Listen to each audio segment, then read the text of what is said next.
지금부터 본격적으로 공부하시 강연회 첫 번째 연사를 모셔보려고 합니다. 네, TBWA 코리아 조직문화연구소의 대표이시고요. 유명한 카피라이터자 저자이시기도 하세요. 그리고 무엇보다 딸아이의 아빠로서 공부에 대한 깊은 고민을 하고 직접 공부도 가르쳤던 분이기 때문에 오늘 강연이 큰 의미가 있을 것 같은데요. 박웅현 대표님이 공부는 왜 믿음받아야 할까라는 주제로 강연해 주시겠습니다. 큰 박수로 맞이해 주십시오.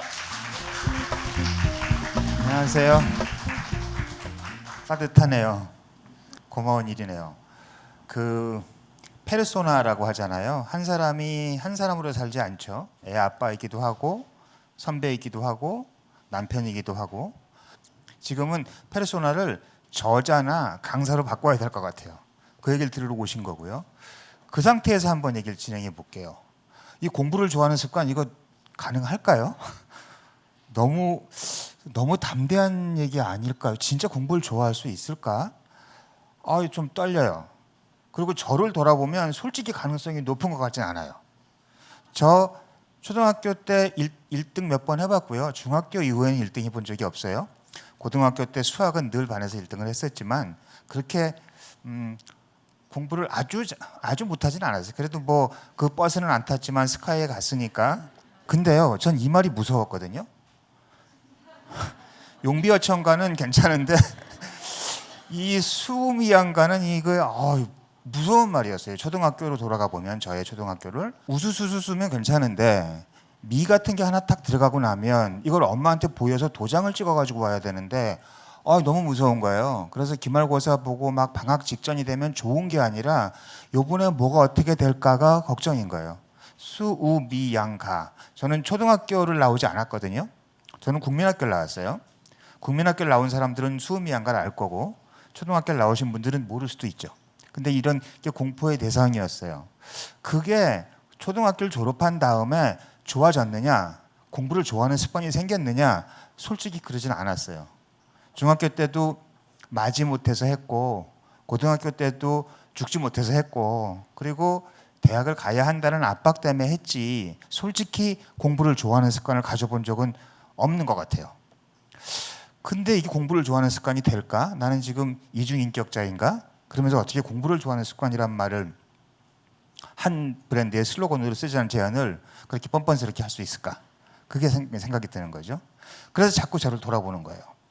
돌아봤더니 공부가 재밌어지는 순간이 딱 잡히는 순간이 있어요. 그게 언젠가 하면요. 1986년 가을이었습니다. 그때도 사람이 살았어요. 86년 가을에 군대를 갔다 왔습니다. 저는. 그래서 대학교 3학년 2학기가 됐고요.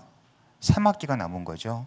그리고 이제 복학생들은 그렇게 인기 없거든요. 복학생 형님들 뭐 구석방에 있는 노인 취급받고 그러다 보니까 저랑 놀아주는 사람도 없었고 그러니까 그냥 도서관이나 왔다 갔다 하고 하면서 군대 가기 전에는 저는 대학 신문을 만들면서 공부를 안 했거든요. 학점이 그때 2점 몇 정도밖에 안 됐을 거예요. 정확히 모르지만 재미도 없었고요. 그냥 시험 봐야 되니까. 그래서 그랬는지 공부를 이제 도서관 왔다 갔다 하면서 너무 재밌는 거예요.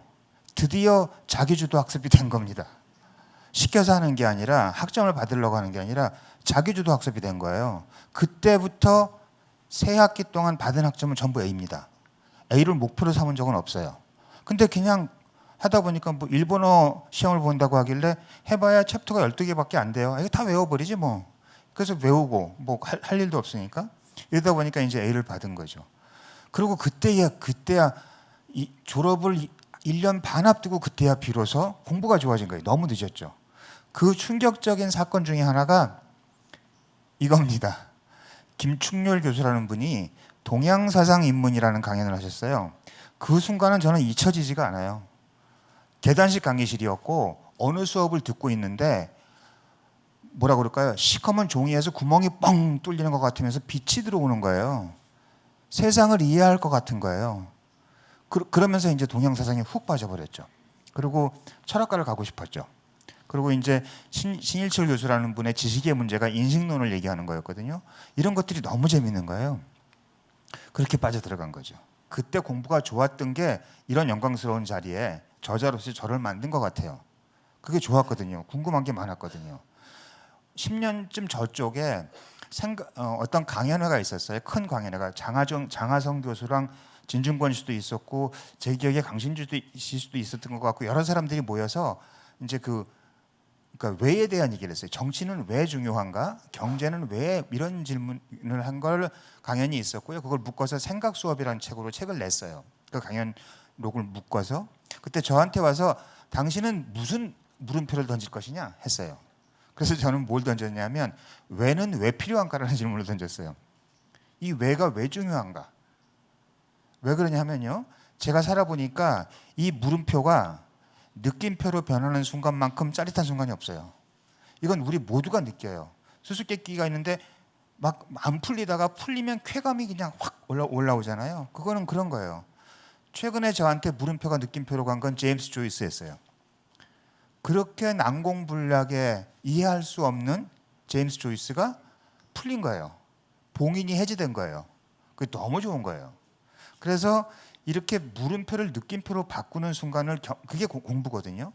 그리고 제가 그 27에 동양사상 입문 그리고 지식의 문제 같은 걸로 자기주도 학습을 비로소 할 수 있게 된 순간은 그 물음표가 느낌표를 바꾸는 순간이었어요. 이거를 빨리 경험했으면 고등학교 때 했으면 중학교 때 했으면 초등학교 때 했다면 이라고 이제 되는 거죠. 근데 그런 적이 없거든요. 무슨 이유 때문에 그거 안 됐을까? 범인은 여기 있어요. 비발디 사계 정말 좋아하는 곡입니다. 하지만 중고등학교 시절 저는요 비발디 사계를 좋아할 여유가 없었습니다. 비발디 사계는 제가 X표를 받거나 야단 맞을 이유 중에 하나는 될지언정 즐길 대상이 된 적은 없어요. 베토벤의 교향곡 그리고 비발디 사기 봄, 여름, 가을 몇 악장 이걸 시험 문제로 냈지 나한테 이걸 즐겨봐. 이거 진짜 좋지 않니? 그러니까 조금 아까 동양사상 입문에서 벽이 뚫리는 경험을 한 것 같은 인식론에서 베이컨이 한 얘기와 그 임마누엘 칸트가 한 얘기가 이렇게 다르다는 걸 내가 느끼고 내 체화하는 경험을 대학교 4학년까지 한 번도 한 적이 없는 거예요. 이게 너무 안타까웠어요. 이 재밌는 공부를 왜 이렇게 나한테 압박만 하는 수단으로 왔을까? 그런 고민이 됐던 거죠. 이런 고민을 하면서 사회생활을 계속 했고요. 그러다가 한 7, 8년 됐나 봐요. 벌써 10년 저쪽인가요? 그 서초동에 가면 교육연수원이 있어요. 서초동 밑에 아주 아름답게 연수원이 있고 거기서 강연이 한 번 있었어요. 강연 대상은 중고등학교 교장 선생님 400분이었어요. 그분들한테 이제 창의성에 관련된 얘기를 하게 됐고요. 그러고서 이제 강연이 끝나고 질문을 받는데 질문이 들어왔습니다. 어떤 질문? 이 질문이 너무 기억이 나요. 저는 창의성에 관련된 강연을 했고요. 교장 선생님들이니까 손을 번쩍 드시고 곧 학교 교육이 아이들을 창의적으로 길렀으면 좋겠다는 생각을 한다. 어떻게 해야 될지 모르겠다. 무슨 답이 있느냐라고 저한테 물으셨고요. 솔직히 그 답이 있겠습니까? 제가 교육 전문가도 아니고 천재도 아니고 그 순간에 뭐가 떠오르겠어요. 그래서 난감했죠. 난감했는데 그 난감할 때마다 저는 조금 이따 저희 질의응답 할 때도 또 그러겠지만 난감할 때마다 저는 솔직하게 내 마음을 들여다봅니다. 그리고 답을 드리거든요. 그래서 그때 제가 했던 답이 뭐냐 하면 모르겠습니다. 근데 만약에 내가 선생님이라면 만약에 내가 음악 선생님이라면 이렇게 하겠습니다라고 얘기를 드렸어요. 그게 뭐였냐면 이렇게 할 것 같아요. 저는요. 저 비발디 사계나 바흐나 모차르트나 베토벤이나 슈베르트나 너무 좋단 말이에요. 이걸 외우게 할 것 같지가 않아요. 외우게 할 것 같지가 않고 이렇게 할 것 같아요. 어느 날 우리 반 애들 모아놓고 얘들아 50분 수업이지 5분만 수업하고 너네 놀게 해줄게.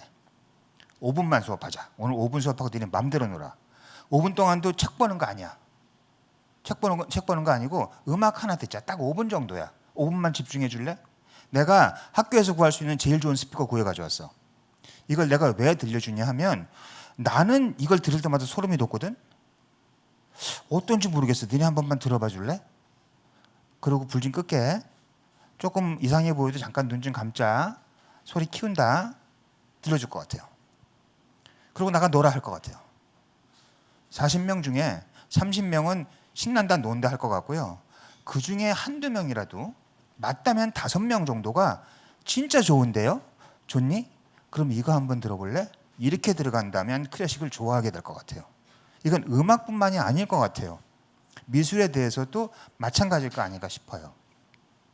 이런 훈련을 만약에 내가 초등학교 때부터 받았다면 달라졌을 것 같다는 생각이 들어요.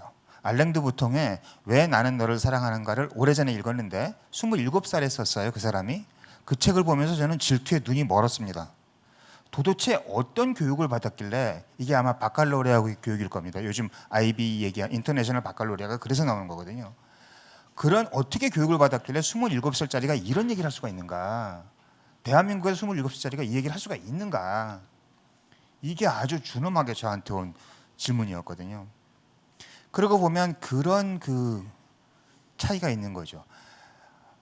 이거는 제가 어디서 읽은 그 글인데요. 오스트리아 음악학교에서, 유명한 음악학교에서는 아이들이 들어오면 일정 나이까지 악기를 못 잡게 한대요. 어린 나이에 악기를 잡으면 기술만 늘기 때문에 뭘 하냐? 바닷가 나가서 큰 돌, 작은 돌 두들겨 보고, 나무를 두들겨 보고, 양동이를 두들겨 보고 하면서 음을 익힌다는 거예요. 그제야 이해가 됐어요. 우리나라에 10대 신동이 왜 많은지. 그 어려운 찌고에네르바이잔을 10살이 하네. 신동이죠. 근데 이거는 기계처럼 익힌 거잖아요. 이 사람이 20살이 됐을 때 멀리 뛰려고 할 때 과연 그게 힘이 될 것인가? 우리 교육은 도대체 무엇을 보고 가고 있는가? 이런 질문을 하게 된 거죠. 한마디로 얘기하면 유기체에 대한 존중이 없다고 저는 봐요. 선생님이 5분 수업하면서 비발디 4개 여름 하나 듣고 나가라는 것은요, 교육 현장에서 실현하기가 쉽지 않을 거예요. 그럼 학부모들이 난리가 날 겁니다. 50분 수업을 하는데 5분 수업하고 애들을 왜 놀립니까? 그리고 얘네들이 외워야 될 게 고전주의부터 낭만주의 거쳐서 이것까지 다 해야 되는데 이거 하나 가지고 이렇게 하면 어떻게 하겠습니까? 그리고 올해 이번 학기에 책을 몇 권 읽혔습니까? 미국 수업에서는 주홍 글씨 하나 가지고 한 학기를 수업합니다. 이게 가능할까요, 우리나라에서? 이게 뭐냐 하면 유기체에 대한 무시라고 보이는 거죠. 우리를 기계로 보는 것 같아요, 아이들을. 그러니까 아이들한테 더 많은 걸 집어넣으면 좋을 것이다. 더 많이 읽히면 좋을 것이다. 그러니까 저도 그랬죠. 외우게 한 거죠. 이게 뭐야? 비발디 4개 중에 몇 악장 틀렸어, 이놈아. 베토벤 그 합창이 몇 번이라고 틀렸어, 이놈아. 이렇게 계속 기계적인 것만 한 거예요. 그랬더니 그 맛있는 요리들을 다 맛도 못 보고 숙제로 했던 거죠. 유기체에 대한 존중이 있어야 되는 것 같아요. 유기체는 자기가 좋으면 밤새서 게임을 합니다. 왜 그럴까요? 게임이 재미있으니까. 그럼 그 재미를 일로 돌릴 수는 없을까? 그렇게 하려면 외우게 해야 되고 강압을 해야 될까? 자기 주도성을 어떻게 확보할 수 있을까? 이런 것들이 중요한 거 아닌가 싶은 생각이 들거든요. 공부를 좋아하는 습관이라는 이 담대한 목표, 가능할까요? 근데 가능해야 합니다. 그래야 행복지수가 올라가고요. 진짜 알랭 드 보통 같은, 알랭 드 보통이 대단하죠. 유발 하라리 같은 이런 사람들이 태어날 수 있고요. 무엇보다 아마도 우울증이 없어지고 자살률이 떨어질 것 같습니다. 중요한 건 공부를 좋아하는 이겠죠. 어떻게 공부를 좋아하게 만들 것이냐, 이게 중요한 것 같습니다. 이게 왜 중요하냐 하면 알 수가 없기 때문에 그렇습니다. 여러분들의 자녀들은 여러분들이 원하는 대로, 계획한 대로, 그들이 원하는 대로, 생각하는 대로 살지 못할 겁니다. 인생은 그렇게 자기 마음대로 짓주물러지는 물건이 아닙니다. 그래서 제가 이런 얘기를 쓴 거죠. 인생은 내가 생각한 방향으로 흘러가지 않습니다. 하지만 훌륭할 수 있습니다. 왜냐하면 내가 생각한 방향에만 답이 있는 게 아니니까. 답은 모든 방향에 있으니까. 저는 기자가 되고 싶어서 시험 봤다 떨어졌거든요. 제 마음대로 흘러가지 않았습니다. 방송국 PD가 되고 싶어서 떨어졌거든요. 내 마음대로 흘러가지 않았습니다. 죽어도 재수를 안 한다고 했다 재수를 했거든요. 내 마음대로 흘러가지 않았습니다. 하지만 훌륭할 수 있습니다. 이게 중요한 거죠. 그래서 무슨 목표를 세워놓고 회로도처럼 메카닉으로 접근하는 게 아니라 그 안에서 올라오는 힘을 어떻게 쓸 수 있게 만들어줄 것이냐, 이게 중요한 겁니다. 광고업계 창의성 얘기를 많이 하는데 창의성 관련돼서 스티브 잡스라는 사람은 빼놓을 수가 없죠. 이 사람이 얘기했던 창의성 관련된 얘기 중에 정말 좋아하는 게 있습니다. 창의성은 내가 할 수 있는 것으로서 무언가를 이루는 것이다. 이 문장이 정말 중요한 문장입니다. 내가 할 수 있는 것으로서 무언가를 이루는 게 창의성이지, 남이 한 걸 잘 따라가는 건 창의성이 아니거든요. 그럼 뭐가 있어야 되냐면 나의 존중이 있어야 되는 겁니다. 제가 좋아하는 책 데미안의 모든 이야기의 핵심은 여기 있습니다. 데미안은 첫 줄이 이렇게 시작합니다. 나로부터 솟아나오는 것, 나는 그것을 살아보고 싶었을 뿐이다. 그것이 왜 그렇게 힘들었던 것인가? 이 얘기가 나옵니다. 이건 무슨 얘기냐? 우리들의 자녀들을 하나의 유기체로, 하나의 인격체로 내가 낳았지만, 내가 매우 사랑하지만 나와는 완전히 다른 존재로서 인정을 해주고 그 안에서 우러나온 거 어떻게 뽑아 올려줄 수 있을 것이냐, 그 혹은 그녀가 어떻게 좋아하게 만들 것이냐, 그거를 역지사지해서 생각해 보는 것, 이게 우리 사회가 해야 될 일이 아닌가, 그런 생각이 드는 겁니다. 이게 데미안에 나오는 문장입니다. 이게 제 마지막 문장입니다. 한 사람 한 사람의 이야기가 중요하고 영원하고 신성한 것이다.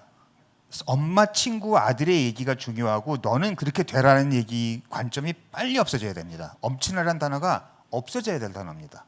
한 사람 한 사람의 이야기는 중요하고 영원하고 신성합니다. 그래서 한 사람 한 사람은 어떻게 살아가면서 어떻든 살아가면서 자연의 뜻을 실현하고 있고 누구는 이런 방법으로 누구는 저런 방법으로 뜻을 실현하고 있다는 점에서 경이로우며 충분히 주목할 만한 존재다. 이게 중요한 것 같습니다. 공부를 좋아하는 습관, 시작은 학생들, 그 자녀들에 대한 어떤 존중, 그리고 그들을 북돋아내고 그리고 그들의 내면에 있는 걸 끌어내는 거기서 시작되지 않을까라는 기대를 가져봅니다. 제 얘기는 여기서 마치겠습니다. 고맙습니다.